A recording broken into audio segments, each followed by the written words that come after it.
Hi, my name is Sheila Salvo. I am the longest known member of the Westport Yacht Club at this point, we think. I officially became a member myself in 1961, my husband and I. But previous to that, my father was John Donato, and he was a member back from 1936, 1937, from what we can see. I'm here with three other people who are longer known members of the yacht club. I'm Denise Toohey. I've been a member since the 50s, No, 40s. 40s, and joined with my four brothers and sisters at that time. And that's how we got to know Sheila and her brother Paul. Hi, I'm Carolyn Cooper, better known as Coco. I'm the sister of Denise, okay, one of the three Toohey girls and two Toohey boys. The youngest brother, Michael, was too young to ever become part of the Junior Yacht Club, but he was a very active young person at the club. We joined the club when I was 2 years old, going on 3, so I know that I was 1946, I believe, was the year that we joined the club. And from there, it was life there forever. The club was a very different place at that time. The bath lockers were over to the left-hand side. The yacht club itself was in the middle. There was one pier going out, and the small boat basins were on poles to the right-hand side. And in learning to swim, my mother would look at what the tide was, and she'd say, okay, you can go to the second pole today, or you can go to the third pole today, depending upon how it was that you could deal with. I met my husband, Paul, through the Junior Yacht Club, and dated off and on, and then got serious after college. So we've had a long history of dating because he was my first date. Okay, wow. And that was back after the semi-formal dance at the end of the summer, where you actually had a date. Other than that, you're just doing activities with other people. My name's Paul Cooper. I'm Coco's husband, and I think my parents joined the yacht club in the late 50s, just after the 54 hurricane. No, you were there before then. I dated you before then. Are you sure? I'm very Okay, sure. I guess we joined a little bit before the 54 hurricane. It was funny. Sheila, My earliest memory of the yacht club is learning how to swim. I learned how to swim there, and I think it was probably between 1944 and 1946. And the instructor was Holliston Chase. He had been in the service and very affected by World War II. And I remember as he was holding me, as I was floating, he'd be shaking all the time. So he really had some PSTD problems before we even knew that existed. But that is my earliest memory of the yacht club. Speaking about early swimming, I believe my first swimming instructor was Dottie Kirby, and that was a long time ago. But she was a very good instructor. Did she do the senior life saving? she did everything. Everything. Because we had to take senior life saving twice. Right. Because you had to be what, 18? You have to be 12 to take junior, and then you had to be 15 or 16 to take senior. So you you took had to- junior life saving There were twice. two But to get different the requirements. certificate, you had to be a certain age. Right. Yeah, but yes. Okay, there were requirements for all of those. After a while, well, after I had gotten promoted from senior life saving, Connie Lawson became a swimming and sailing instructor at the yacht club. He wasn't sailing, he was just swimming. Just swimming. Just swimming. Jay Bonner was sailing. Jay was Bonner was sailing, sailing. that's right. Hmm. And he was my older brother's best friend, and they used to get into all sorts of trouble with Sheila. Yeah. Yeah.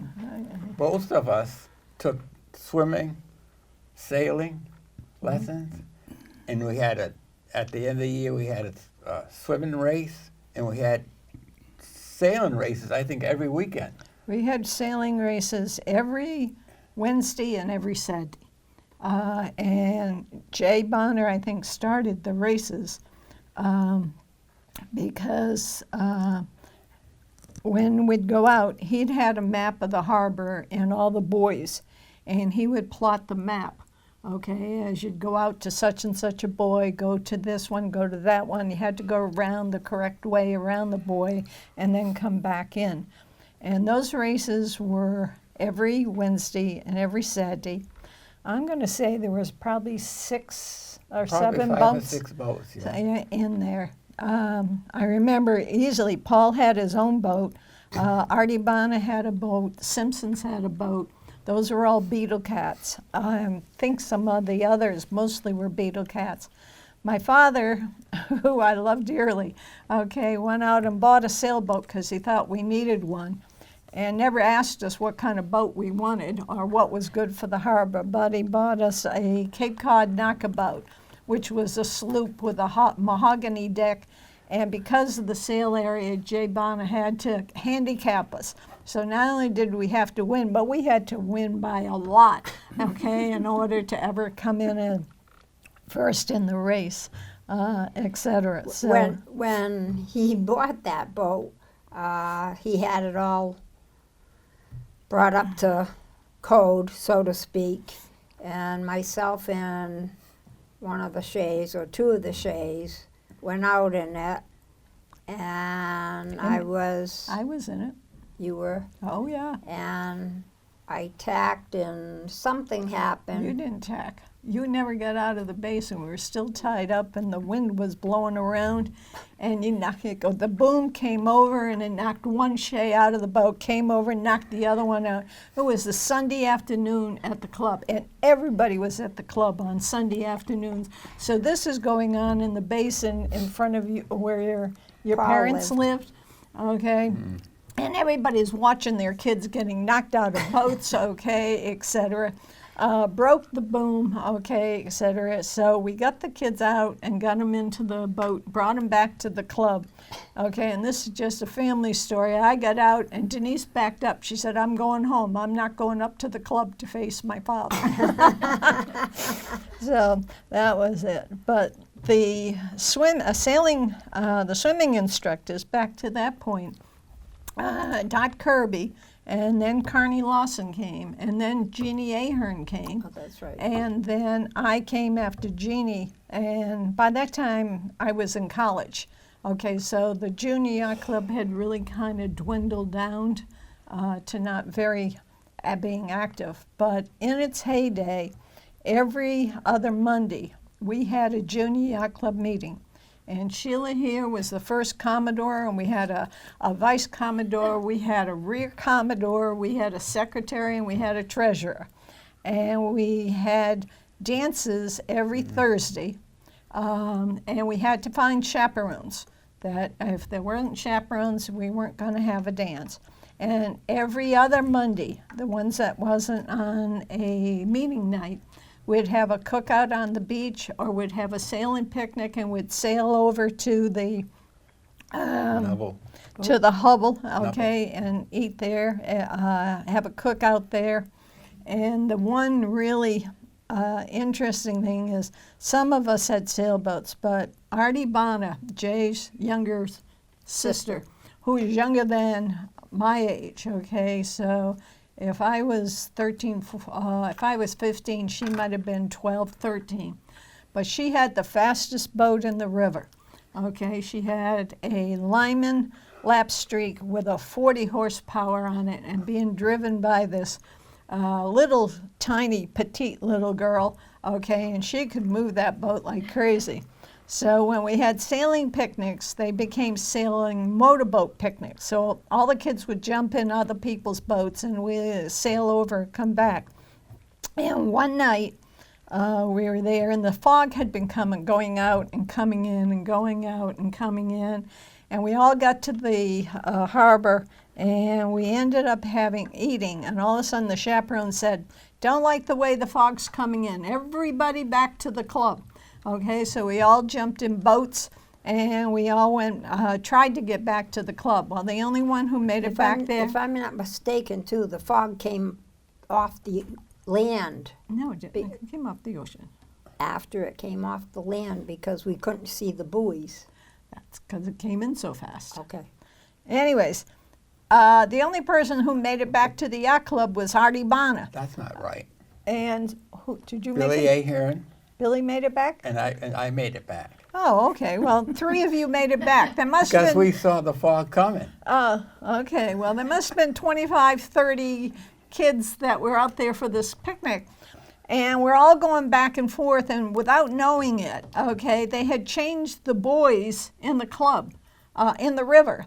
So instead of being in the correct order, I think 13 and 11 had been reversed. So if you're sailing in the dark and then in the fog and then you hit boy 13, well, you know you had to go north to get into 11. Okay, and all of a sudden you'd be, you wouldn't be at 11, you'd be at 20 or something. Okay, so you'd go the other way. So a whole bunch of us, sailed up the West Branch and found a house with lights on and ended up in their house and called the police and they came and got us. And then a whole bunch of the others tied up one boat to the other on one of the moorings.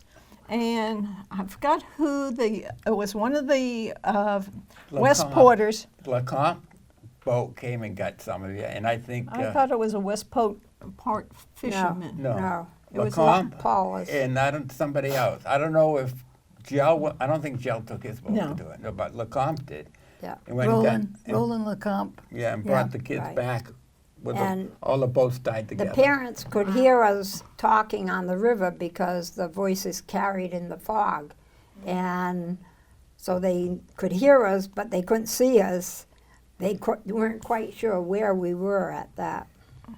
But it's a story to always remember. And they canceled sailing picnics for a while after that.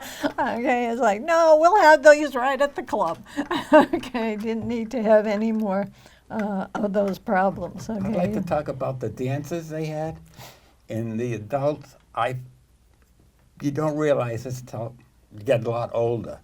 But the adults that put on the dances, even the sailing lessons and swimming lessons, I give them so much credit because they brought all the kids together, and we had a wonderful time. Yeah. And the dances, especially, we had regular ballroom dancing, we had square dancing, we had the twist, all this kind of, and line dancing, and they put this all on, every week. So were those planned by the Junior Yacht Club or the adults? The They- adults. No, they Well, were planned. Initially, they were initially. done before the yacht club it was done by the parents. Yeah. But once the yacht club, Junior Yacht Club was formed, it became our responsibility to organize, and whoever was in charge of a function had to go and make sure they were going to be chaperones for that function. From the Okay. adults. From the adults, they're Because up. I remember when I was dancing, probably with my wife, that one of the chaplains came out and said, "Leave room for the Holy Ghost." That was the thing you always heard. Yeah. But The other thing that was interesting about the dances is we did do square dancing, but not initially. And somebody came up with the idea, wouldn't it be fun? So we did find people to teach us how to do square dancing, and that was a lot of fun. I don't think any of us thought it would be as much fun as it ended up being. Well, those were the early days when Oscar Placco used to organize, Yeah. and he was a member of the club way back, and this was before the Junior Yacht Club. But Denise and I were too young. There's only 14 months between us. So my parents, my mother particularly, used to let us go, but we couldn't stay for the whole night. So we had to go, and we had to sit by a window where she could flash the lights. When she came, it meant we were going home, even though my older brother and sister could stay for the full dance. And Oscar was also great, and again, he wasn't part of the Junior Yacht Club, but I No. remember he taught my older brother and Connie how to play chess, and so that's where they learned how to play chess. Oscar Placco, was in college at the time, and he and Pete Green were good friends, and they would do things together. But I just had another long time memory of the yacht club, and that was probably somewhere around 1948 to 1950. The yacht club organized a trip to Cuttyhunk. And the people that owned boats, like the Gels and the LeCompts and the other people that own boats, would offer a ride to people who didn't have boats, like my family. And we'd go from the yacht club to Cuttyhunk. And in my mind, I can remember diving off the Cuttyhunk pier. And many years later, when I went back to Cuttyhunk, it was not what I knew as at the time. It was a very laid-back place. For the dances, we used a disc jockey, or at the final dance, we hired a band, which was really very nice. Yeah. I can remember Coco, myself, and my older sister getting ready for the more formal dance. And between the three of us, there's like 5 years. 5 years. And so trying to get outfits between the three of us, that got to be hysterical, because at that time crinolines were in style. So it was who was going to get which crinoline, and then additional clothes after that. But that was a dress-up dance versus That was the very ones formal during and the year, like Sheila mentioned. my sister Mimi would be very, very formally dressed, okay, and she had a whole bunch of crinolines.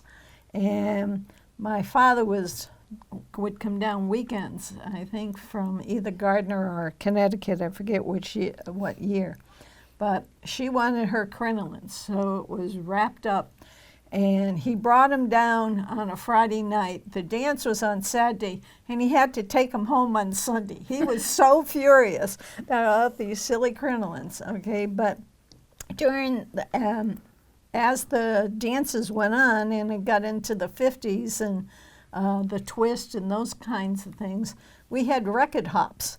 Okay, the little 45s, and everybody would bring in their own records, okay, and we had them labeled so you could take them home afterwards and you wouldn't miss your own records, okay, but we would do the record hops for most of the night, okay, and the last dance of the night was important because you got to kind of dance with the person you wanted to dance with, okay, other than that it was kind of hit or miss on what you were doing. But the last dance of the night and then the last dance of the season, now that was all one big weekend.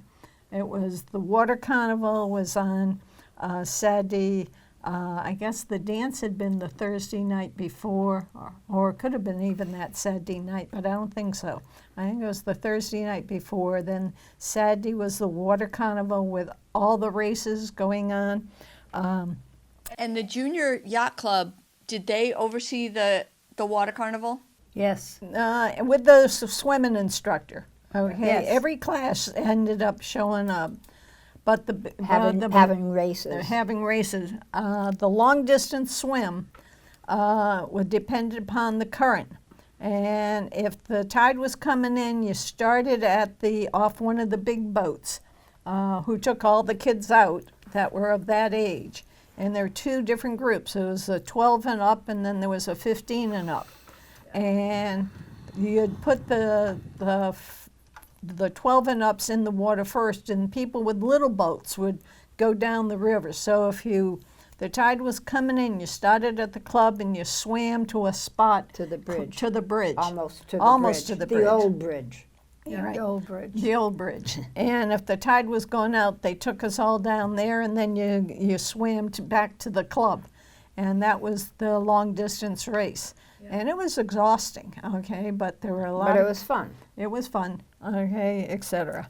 So it was interesting. And then the Harbor Lights Award was the culmination of the summer activities for sailing. The series of sailing lessons. Right. And so every week with the sailing lessons, they kept who was in first and second. And they got a trophy. And I think at the anniversary party, you had a nice tall trophy, and that would be given to the winner of the races. But the Harbor Lights Award was one race, and that remnants, okay, that we have left, okay, really was one race, and you got a little tiny trophy. You didn't get a big trophy, but you got your name placed on the plaque, okay, that went through a number of years. And so there are people on there like Jay Bonner, who won it a year, so I'm not sure who was organizing it that year, but Bruce Bowers is there. My brother Frank is there, which absolutely amazed me when I looked at it again, because I don't think of him as being an avid sailor. I knew he knew how to sail.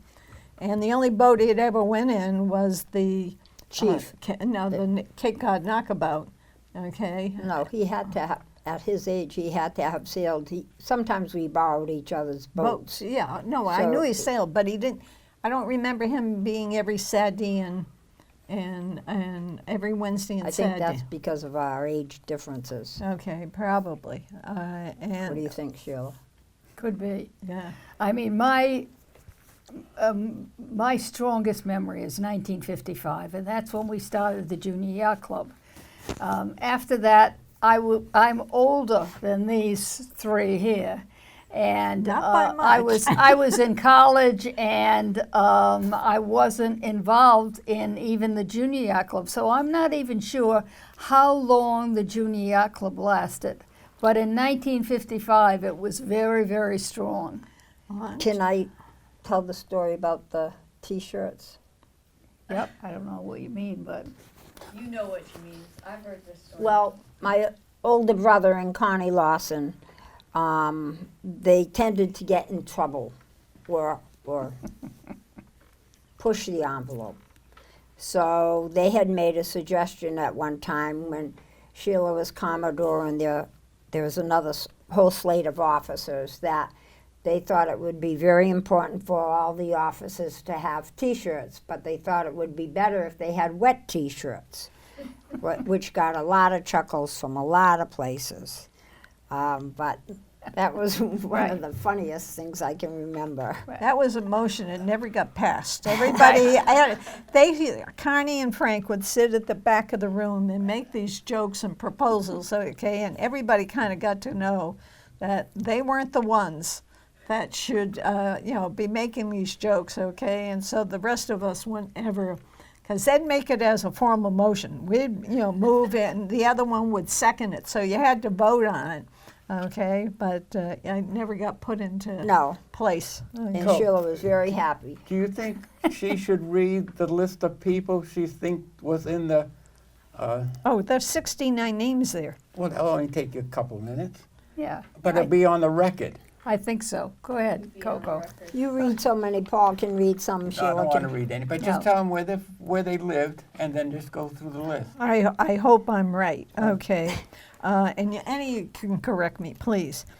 There's Paul, because I went down Cherry and Webb, so it went Paul Cooper, and then Barbara Marcello, Nancy Lewis, Jeannie Ahern, Billy Ahern, Peggy Ahern, Pam Ainsworth, Charlie Messier, Warren Messier, and Arthur Messier. And I wasn't sure if Arthur, the oldest, was ever in the yacht club, No. Junior Yacht Club.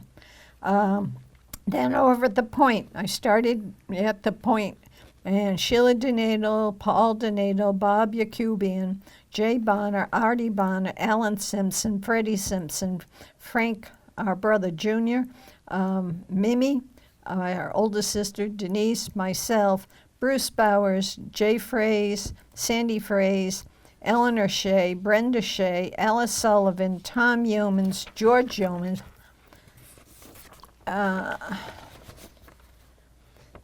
Arlene Thomas.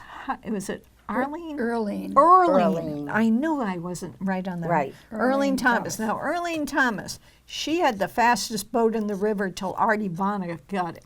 Okay, and she had a lineman with a 28 on it. Okay, now in our family we had a boat. My father had A V-bottom a boat. V-bottom wood boat, okay, painted barn red so he could find us anywhere on the river.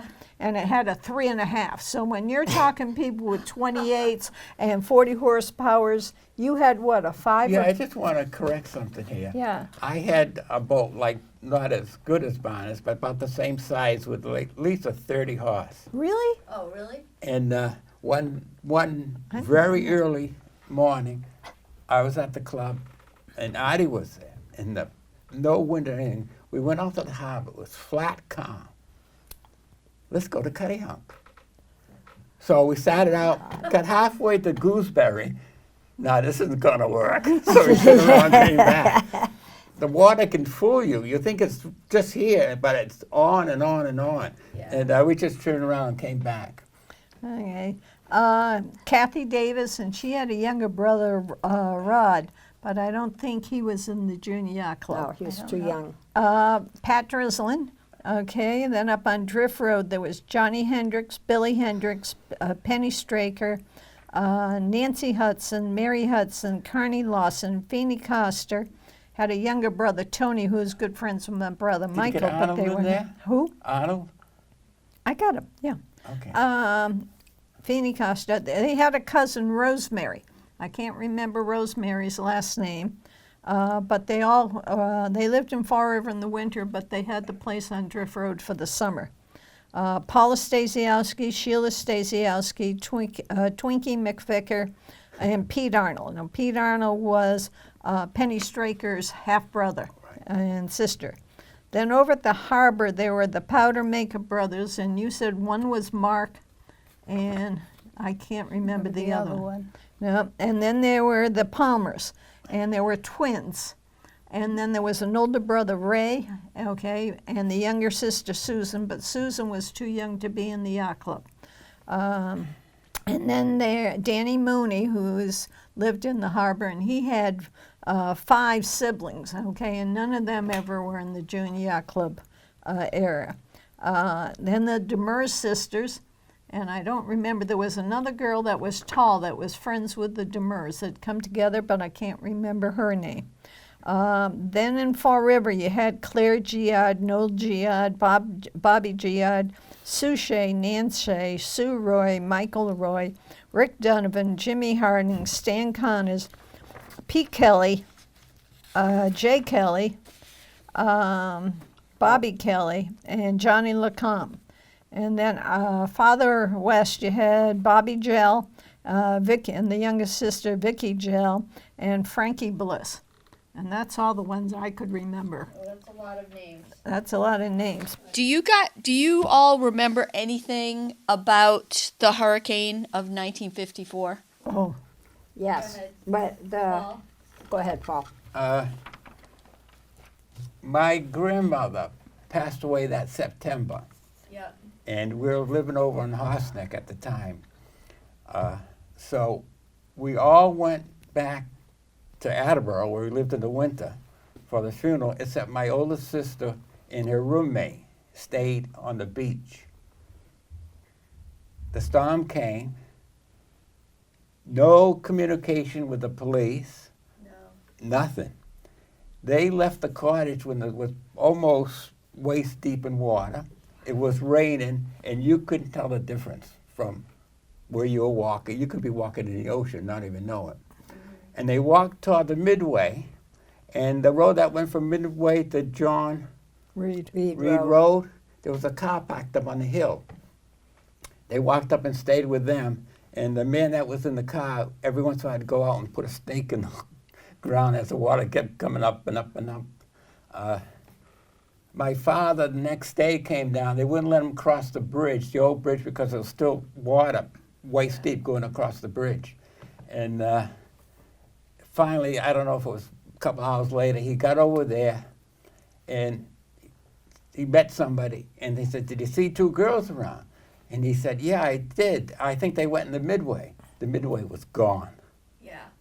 And then he went a little bit further, and he saw his daughter, the roommate, come running down, and that was that. Yeah. But The Midway that Paul's talking about did totally disappear Oh, in it that did? hurricane. That was the property right next to Baker's Beach. No, that Well, was a it- Spindrift. That Midway was was the Spindrift. midway down the The bottom. Midway was halfway down the Yeah. beach. That's, Yeah. yeah. Yeah. that's right. Yeah. And my parents' cottages, that's another story, not for this. this. But I can remember we walking over the road from near the yacht club over to the beach, and my little sister was getting sand in her face. So I turned around and put her back as we walked over the dune. I can remember down at the point was a mess after that. Boats, big boats, were up on pylons. And one boat in particular that I always thought was the prettiest boat was the Last Fling. And it was up, and the back of the boat was on top of a piling, etc. There were some boats in the harbor. The Amberjack, okay, and the Jane. And I think it was the Jane that went around and caught the other boats and spun them down into the bridge. The Amberjack, because we lived higher up on the point, it was floating up. Okay, that's how high the tide came, that it floated up and landed on a lot of land north of us, in a Right. field, okay, where that was. What's So something your that, house, Coco, was near the post office? Yes, The was point. directly Yes. across from Yeah. the So it's post that office. branch of the river. You're right. And so the Amberjack floated beautifully, just floated, went up, and just sat down on this a Cove. lot. When the Cove. water went out, it just sat there, and I can remember they had to bring a crane in Yeah. to get To it lift up and get it back to where it was going. Then what, down at the point, the water was so high it came through, and Laura's restaurant ended up in the river. Oh, wow. Okay, and in the bartender was Jimmy Hickey. Okay, that everybody in the point knew him. He was a character, and he slept above in the restaurant. And Paul, your brother Paul, went out. Now he had to be a teenager at the time. He went out and rescued him. There were a group of like 16-year-olds that went out and formed some sort of a line Oh, right. holding onto a rope to get Jim Hickey. No adults wanted to go out and get Jim. A lot of people didn't like him, but He was a character. but the hurricane, my family house was one of the last houses down at the point, and the state troopers were in the house, and at one point Jack Brayton came in the house, and I went upstairs with him to my parents' bedroom, and we watched the Jane come down the river and hit the bridge. The water came up to the ceiling of our basement house, and luckily did not get on the first floor. But that was my strong memory of the '54 hurricane, which was September 21st, I think, 1954. The other thing with the yacht club at that time, as the yacht club faces the water, all the lockers were on the left. And we used to have to run down a little ramp to get to the proper section of the yacht club. After the hurricane, the building got moved and other piers were built, and So it didn't look anything like it does today, the layout of the building. The club looked the same, where the Yes. lockers were. Right, and the lockers got moved from being on the side of the clubhouse, they were like this, Yeah, but and they were in the water, okay, in front of them, because my mother had probably had enough with the electricity out and 5 kids, okay, she said, we're going home, okay, and we had to go to the yacht club, and we got permission to go down from the police because it was still shut off, and we went out, and I can remember my mother sending me out to with the key to the bath locker, okay, to open it up and get all our bathing suits out and everything that pails and shovels and yes, and things like that that you usually cleaned out your locker at the end of the year, and you'd leave your locker open in case they wanted to do something or anything. So I had to do that. Did you come with me? One of us did. no, I think it was Mimi then, Could because have it been wasn't Mimi. me. Okay, and I can remember grabbing all the stuff and getting it, and we were upset we had to go home. We thought it was great being at the point after the hurricane. Oh, yeah, it wasn't September 21st. No, it was It had to That be was earlier. that's the 1938 hurricane. Yeah, The 'cause we were still 1954 there in the hurricane was summertime. August, Was yes. It was August. It was Yes. August. Everything you August. said about Suzanne was right, but it was August, wasn't was it? August. Yeah, Yeah, probably it was in because August. it's September, she'd probably be back in school. School, right. So Yeah. it probably was August. But there was 2 hurricanes. There was Hurricane Carol, and then was Hurricane Edna, and they were within a couple of weeks of each other. They were. Carol was the worst one. Carol. Yes. I can remember we had that boat we talked about earlier, okay, the Barn Red, called the Chief, okay, and it was down off the wharf in front of our house on the river, and we saw it, and we were looking at it all day, and it stayed there, and it stayed there, and the amberjack came across, okay, and it stayed there, and then right at the end, just as the storm was kind of, Starting it to snapped, abate. and it went floating, and landed up in the fields north of where we lived, okay, and finally got that back to the house. Never went back on the river that summer. Okay, that was it. Okay, all the activities closed down for that summer. Can I just say, nothing about the yacht club, not necessarily the junior yacht club. The adults had their dances too. Yeah. They did. And some of them were a little wild. That's all I'm going to say. How did you know that? Because you were not an adult at the time. Well, Billy Aher and myself, we kind of hung around together. Billy and Paul could get in trouble like Frank And, and Connie could get in I trouble. don't know if I should say this on tape. Go ahead. There's the, what's it called? Nobody can prosecute you now. Too much time has They're elapsed. having a party, their dances, and we looked into what they call the chat room. I guess we could just get our nose into the outside of the window, and they had a big metal tub full of ice and liquor, and drinks and soda and stuff. Well, that looks interesting. So we found there was a ladder, a homemade wood ladder. We put it up to the window. I don't know how we got the screen off, but we did. Bill went in and grabbed something.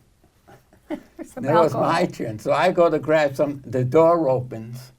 I grabbed whatever I could and ran. The guy started yelling. Bill and I went up into the sand dunes, and that was that. I ended up with soda. I thought you'd get caught because one of you went in the car. No, that's an entirely different thing. That was 4th of July. Oh, okay. We don't have to talk about that. Some do of we? the stories from the parents? the adults dances, some of the adults would outfit their lockers as bars. Yes. Yes. Now, one person who did it was Connie Lawson's mom, Goody Lawson. Oh, Goody, good. Yeah, I yes. remember. She outfitted her whole locker as a bar, and they would go from the club, to the locker and get what they wanted to drink and come And back. John Hendricks Yeah, at the same time. I think he was in that age category. could be. Yeah.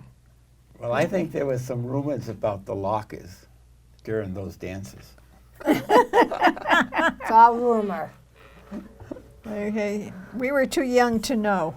Okay, but they had a good time. I would say that as Paul said at the very beginning, that the parents deserve a lot of credit because they made sure that we didn't get into any trouble and that we had fun. Yes. And there were a lot of kids. And And we lived there. Well, for the most part, we lived All in the day. greater Westport, Area. that area. And even some from Fall River would come down.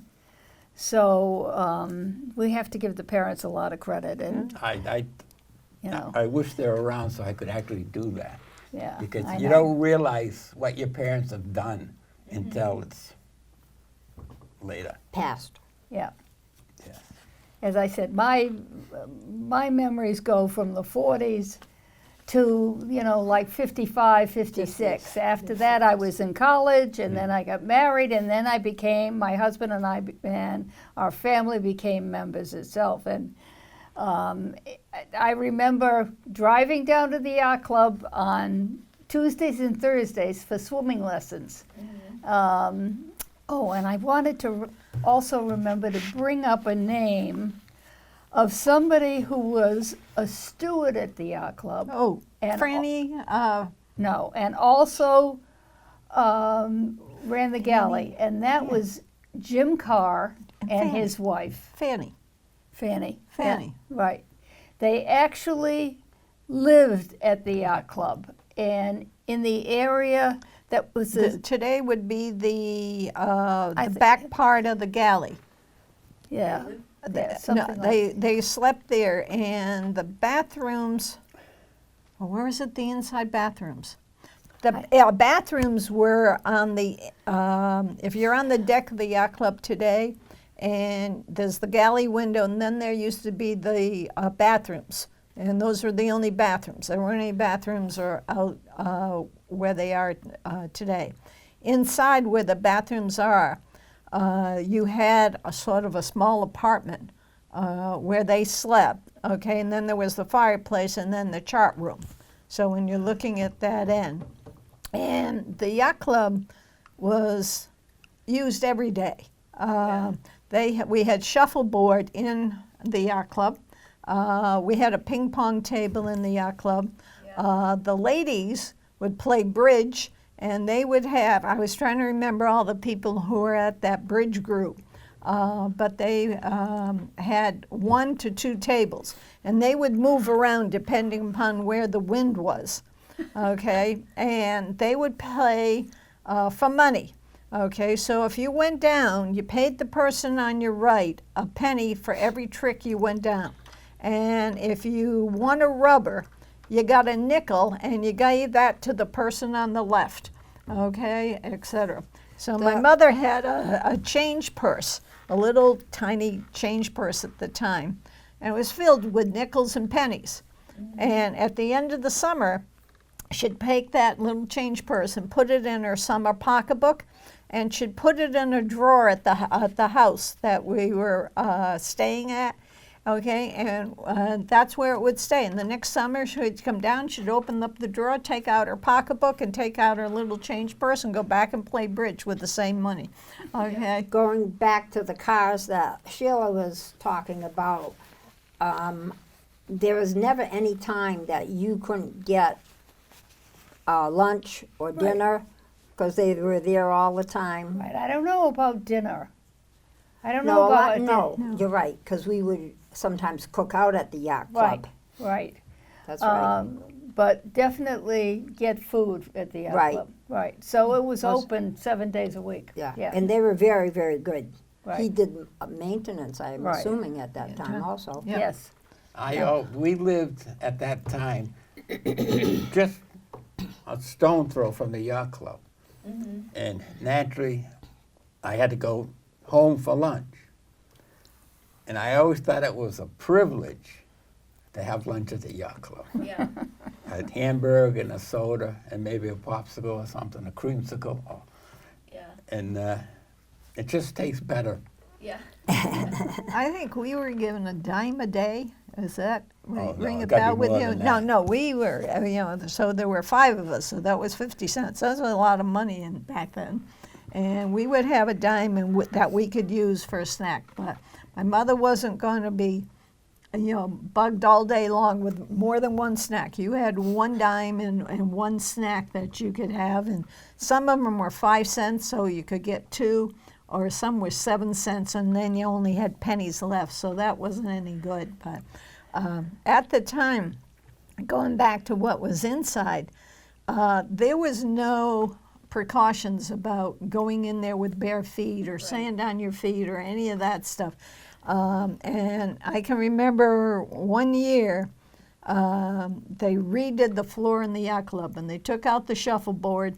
Okay, I never saw the ping pong table again. Okay, and the big sign: "Do not come in here with bare feet." Okay, because they had spent so much money taking down the floor, and so One time before they brought the ping pong table, by mistake, a billiard table came in, and the parents got all up in arms that the kids were learning how to play pool.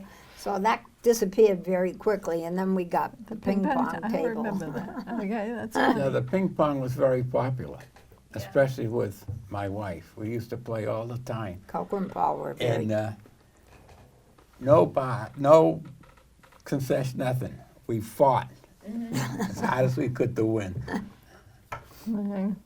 I remember one time Carney and Frank came in, and they had, if you were 16, I was 12, 13, okay, so they had to be 17, 18, just on the cusp of going out and getting jobs, so probably that last time, and they thought they were king of the hill, so they thought they should be able to accommodate and take over our ping pong table. Okay, because we were just little kids. Okay, your time's over. Okay, and we were looking at them. When I got home that night, that wasn't a pretty picture at the dinner table. Okay, as I remember. Okay, but it was, the ping pong table was always being used, and the kids always played cards. Do you remember anything else about staff at the club? I remember one steward, and that was William Pharisee. And Andy Pharisee was his cousin, and he was, I think it was the class of 48 from Durfee, so that a lot of those guys would come down to the yacht club to see Bill. But I don't remember a lot of the other stewards. I don't remember it, because after we left the yacht club when I Right. was in college, I Right, taught swimming for 3 years, and I had over 100 students every year. Okay, there wasn't any question about it. Okay, that were there, and on Monday and Wednesdays you had junior and senior life saving. And then Tuesdays and Thursdays you had all the little kids. So you had beginners, advanced beginners, and intermediates that day. And then on Fridays, you had swimmers and advanced swimmers. Okay, so the cycle went around. And on Tuesdays and Thursdays, okay, it wasn't like one big group, okay? It was every half hour. So you'd start at 10 o'clock, and you'd get finished maybe 3 or 4 o'clock in the afternoon. Okay, and you asked the question at the 90th party, and I wanted to know about the story about the big family, and I said Palumbo. Yeah. And I remember that, and they'll excuse me because one of the sons is still a member. Yeah, I read a letter that had been written, just background information. I read a letter that had been written complaining that this family might be abusing their guest privileges because they brought so many children, and they replied saying, "You may not be aware, but we are the proud parents of 11 children." You know. Not 11, No, but it's- 7. At the time, it was 11, and they said, "We are the proud parents of 11 children." And on that day that the complaint was made, 7 of the children in the car were theirs, 3 were children of other members, and 1 was a guest of one of those other children. It was funny because when you're teaching swimming, we'd go in, okay, and I'd be up to my waist in water with the little kids, okay? And you'd see kids running around, okay? And I would see the Palumbo kids come in. And I said, okay, they're in the next class, or, you know, they'll be here. But no problem. All of a sudden, it came time for their things, and I'm looking around, there's no Palumbos. And I'm going, where are the Palumbos? They were here, I saw them, okay? And I'm going, where are the Palumbos, okay? So I couldn't hold up the class, so I took the rest of the students, okay, and we went in the water, okay? Half an hour, probably 2 lessons later, two of them, the 2 youngest ones, come running in the water, okay? Can we join this class? We missed ours. I said, yeah, you missed it, but you were here earlier. What happened? They said, my mother forgot the baby at home. We had to go home and get the baby. So when you turn around, I think there were 7 or 8 Palumbos, okay? And I think the Moonies had Mooney's had 5 or 6. 7. That was the 6. other name, yeah. Right. Mooney's had 6. Palumbos had 8.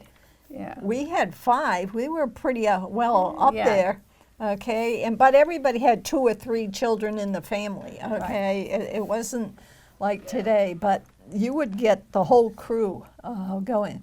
But at that time, there were kids and activities every single day at the club. Right. And so to say that the galley was open because people were there every single day, and parents would get in the car from Fall River, drive their kids down, and you had lessons, rain or shine. It didn't matter unless it was thunder and lightning. If it was thunder and lightning, you got your things canceled. But otherwise, you'd be in the water.